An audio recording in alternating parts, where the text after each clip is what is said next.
안녕하십니까. 세상을 읽어주는 남자 이상훈입니다. 오늘은 애플과 3나노 공정에 대해서 한 말씀 드리겠습니다. 애플은 뭐니 해도 최고 팹리스입니다. 애플은 그야말로 모바일 AP 시스템 온 칩의 성능을 주도해 왔는데요. 이 아이폰이 최고의 스마트폰으로 꼽히는 이유는 다름 아닌 애플의 SoC인 A 바이오닉 시리즈의 뛰어난 성능에 따른 것입니다. 애플은 폰을 출시할 때마다 최고의 CPU, GPU, 그리고 칩의 효율성 등을 일관되게 보여왔습니다. 그런데 최근 애플에 대한 최고 전문가로 꼽히는 거밍치 애널리스트가 올가을 출시되는 아이폰 14와 아이폰 14 맥스에는 기존 A15 칩셋을 그대로 쓰게 될 것이라고 말했습니다. 또 메모리로는 LPDDR4X 대신에 LPDDR5를 쓸 것이라고도 했습니다. 여기서 눈여겨봐야 할 게 바로 A15 바이오닉을 쓴다는 대목인데요. 애플이 차세대 스마트폰에 이전과 같은 노드에서 제작된 모바일 AP를 쓴다는 것은 전례가 없는 일입니다. 아시다시피 여기에는 TSMC 3나노 지원과도 밀접히 연관이 되어 있는데요. 이 TSMC가 3나노 공정 마무리에 어려움을 겪으면서 애플의 다음 AP인 A16 바이오닉도 TSMC의 4나노 공정에서 만들어질 것으로 알려져 있습니다. 하지만 잊지 말아야 할 게 있습니다. 애플의 A15 바이오닉이 아이폰 14에 탑재되더라도 그 자체로 A15 바이오닉이 최고의 AP라는 데는 이론의 여지가 없습니다. 삼성 퀄컴과 같은 경쟁자들은 아직 A15가 아니라 바로 그 아래 단계인 A14 바이오닉도 따라잡지 못한 상태입니다. 그럼에도 A15 바이오닉은 이전 세대 AP보다 CPU 성능이 크게 나아지지 못한 AP라는 점도 꼭 알아야 하는데요. 이제 CPU의 경우는 이미 한 세대당 성능 향상폭이 10% 이내인 경우가 비일비재합니다.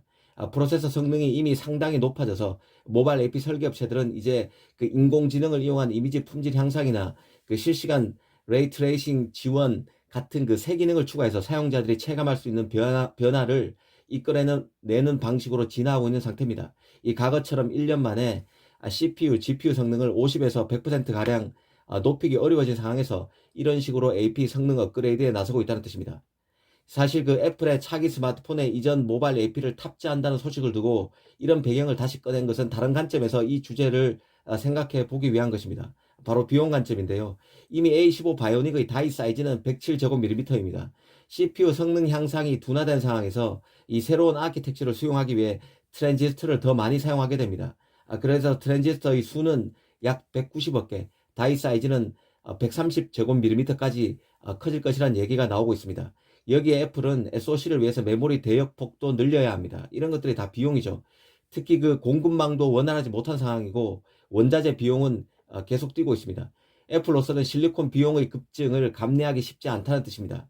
이 가정이긴 하지만 설사 TSMC가 이 3나노 노드를 일정대로 마무리해서 올가을에 3나노 칩을 양산할 수 있었다 해도 애플이 3나노 노드로 직행, 점프할지는 더 지켜봐야 하는 일이 될 수도 있다는 뜻입니다.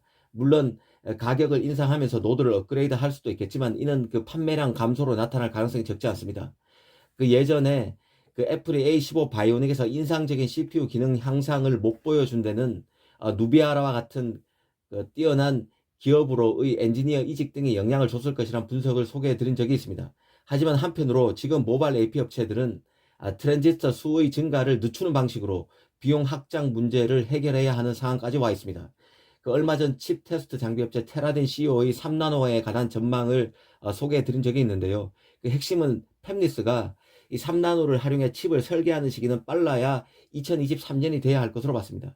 이 제조 파트인 파운드리의 기술적인 난제도 해결해야 하지만 이 파운드리의 칩을 맡기는 팹리스와 이들이 설계한 칩을 탑재하는 세트 업체들이 제조 비용이 급격히 커지는 데 따른 부담을 느끼고 있고 또 칩 성능 대비 비용의 효율성 문제에도 곰곰이 집착하고 있음도 알아야 한다는 생각입니다. 이 삼성은 올 상반기에 1세대 3나노 칩 양산이 가능하다고 밝혔습니다. TSMC의 추격자로서 빠른 양산 일정 공개는 그 자체로 삼성이 경쟁력이 있음을 의미하는 것이지만 팹리스가 이 첨단 노드를 활용하지 않으면 첨단 노드를 완성했다 하더라도 의미가 없는 것 또한 사실입니다. 오늘은 애플이 차세대 아이폰에 기존 AP를 탑재하는 데 따른 의미와 배경을 한번 따져봤습니다. 감사합니다.